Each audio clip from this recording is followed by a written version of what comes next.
Good morning मुलांनो, शुभ सकाळ. अर्थशास्त्र इयत्ता 11वी हा विषय आपण अभ्यासाला घेतलेला आहे.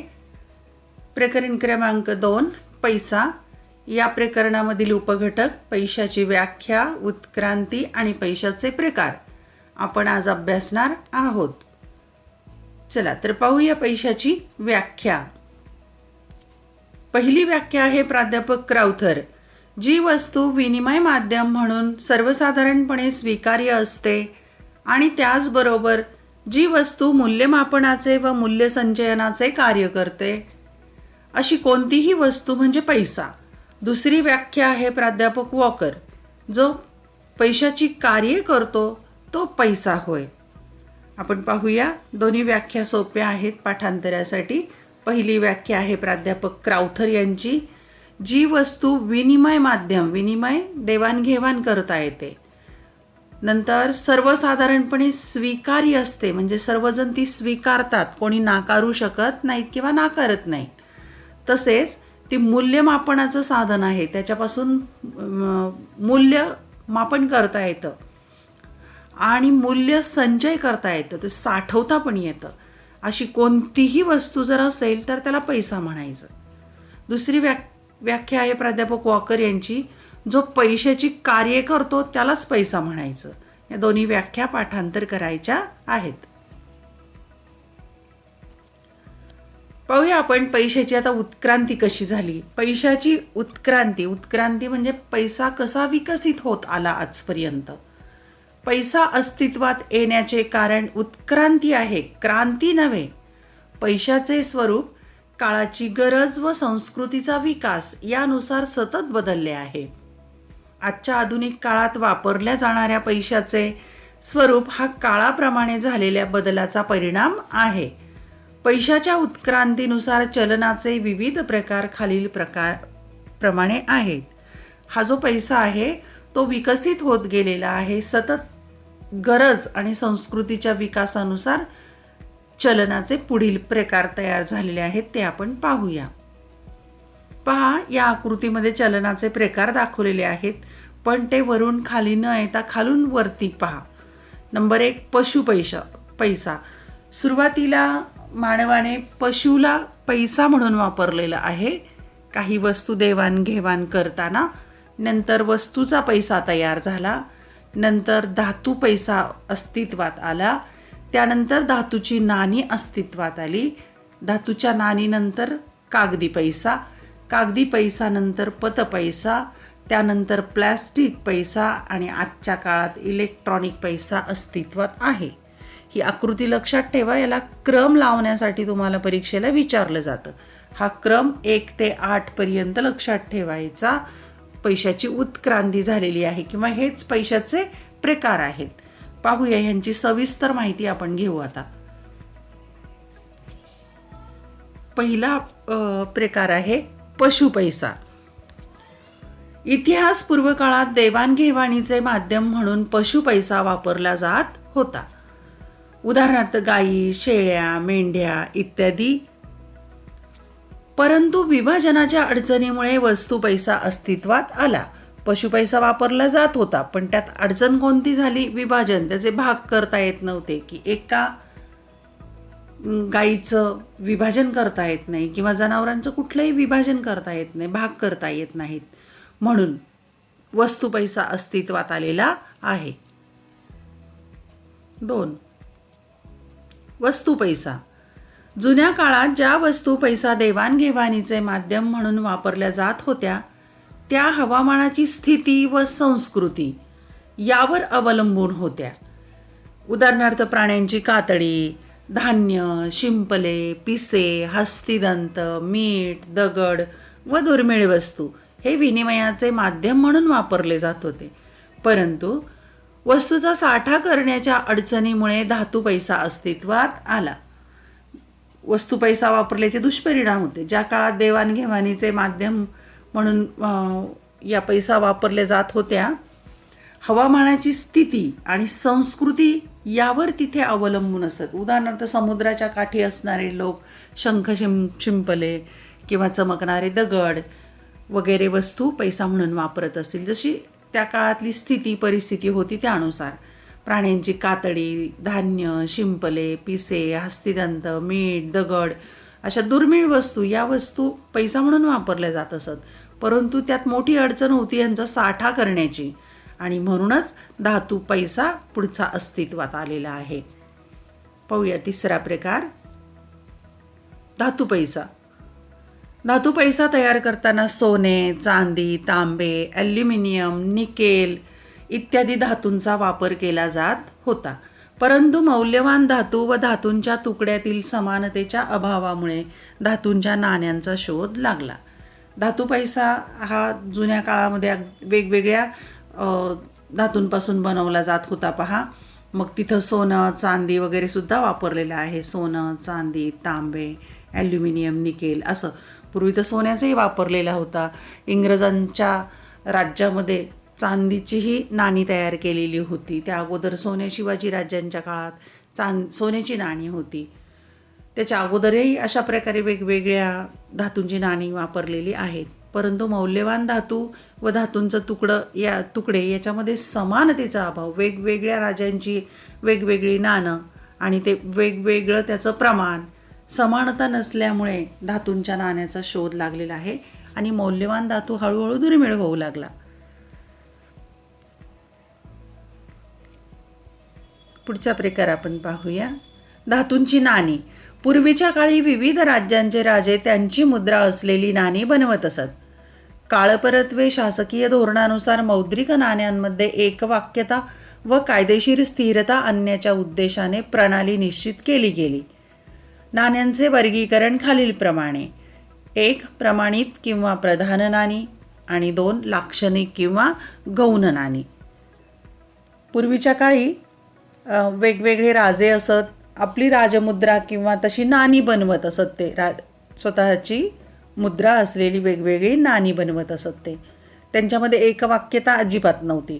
परंतु आजच्या काळामध्ये हे शक्य नसल्याने कालपरत्वे सरकारी धोरणानुसार या नाण्यांच्यामध्ये एकवाक्यता व कायदेशीर स्थिरता आणण्यासाठी एक प्रणाली निश्चित केली आणि मग नाण्यांचे वर्गीकरण 2 प्रकारे करण्यात येते. एक आहे प्रमाणित नाणी आणि लाक्षणिक नाणी. या 2 नाण्यांच्या मधला फरक काय आहे या धातूंच्या नाण्यात तो आपण आता समजून घेऊया.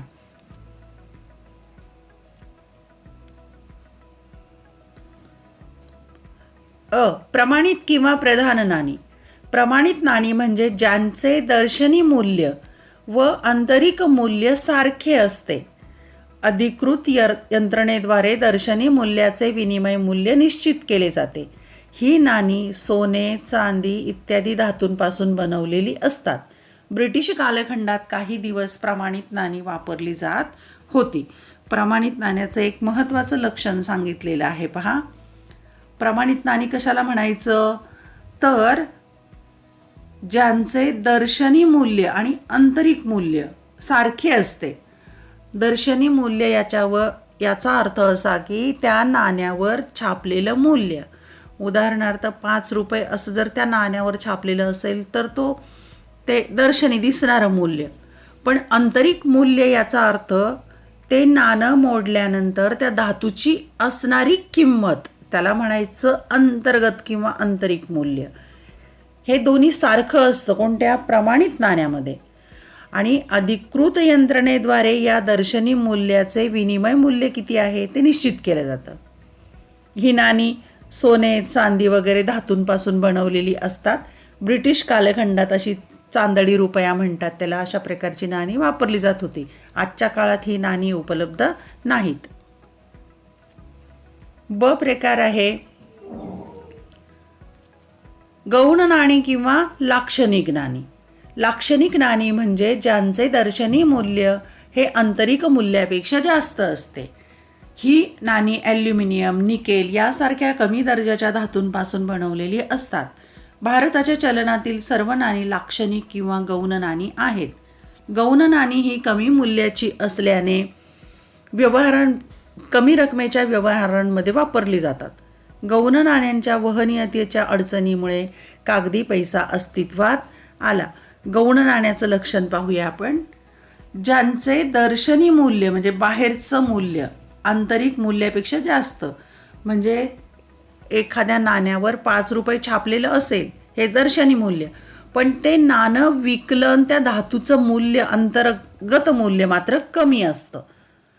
ती नाणी ॲल्युमिनियम, निकेल यासारख्या कमी दर्जाच्या धातूपासून बनवलेली असतात.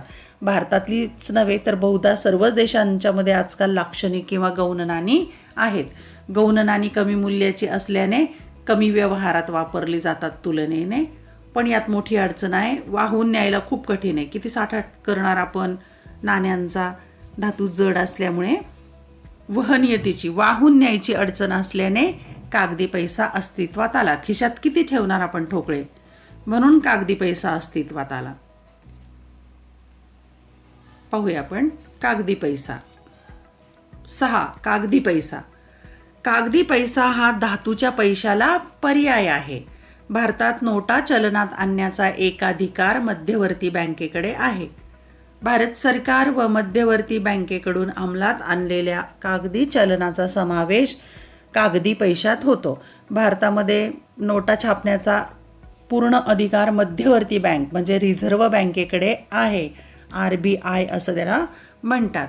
आणि भारत सरकार आणि मध्यवर्ती बँक मिळून कागदी चलन अस्तित्वात चलनात आणते.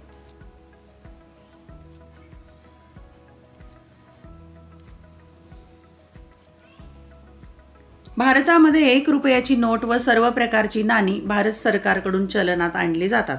हे सगळ्यात महत्त्वाचं आहे की 1 रुपयाची नोट आहे आपल्या भारताचं चलन, आणि सर्व प्रकारची नाणी, धातूंची नाणी भारत सरकार तयार करतं म्हणजे चलनात आणली जातात, व त्यापुढील चलनाच्या निर्मितीचे अधिकार मध्यवर्ती बँकेकडे आहेत म्हणजे रिझर्व्ह बँकेकडे आहेत. म्हणजे 1 रुपया आणि नाणी सोडून इतर सर्व चलन मध्यवर्ती बँक निर्माण करते, चलनात आणते. कागदी पैसा हाताळण्यातील गैरसोय व पैसा साठवण्यातील जोखीम या कारणांमुळे बँक पैसा अस्तित्वात आला.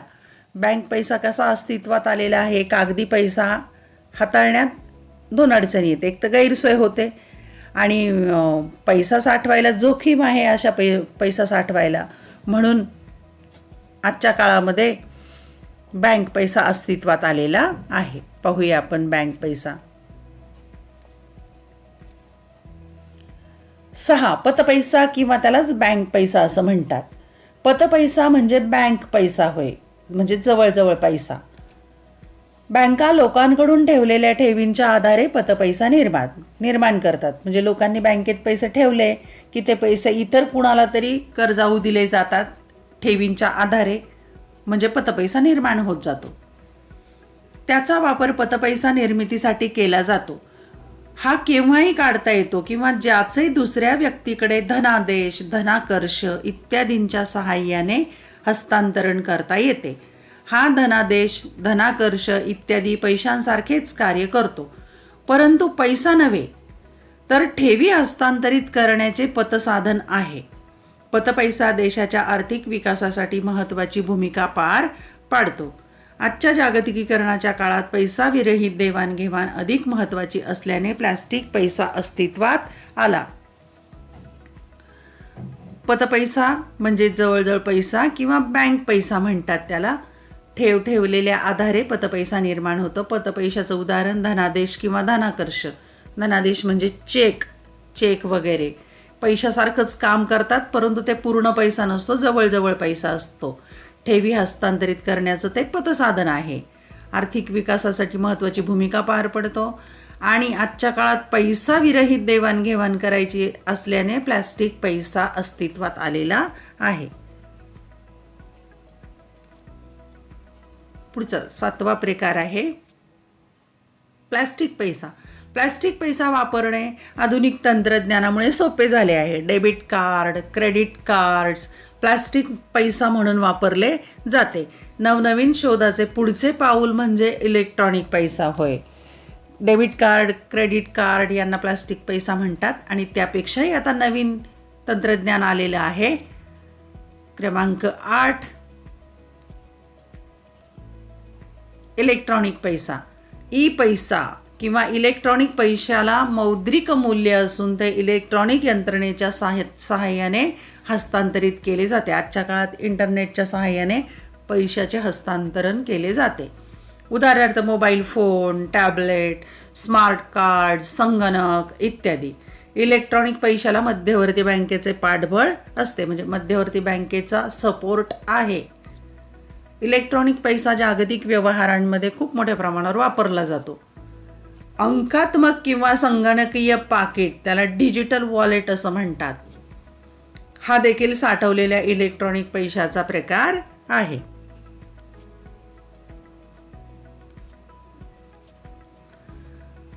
तुम्हाला माहीत हवं,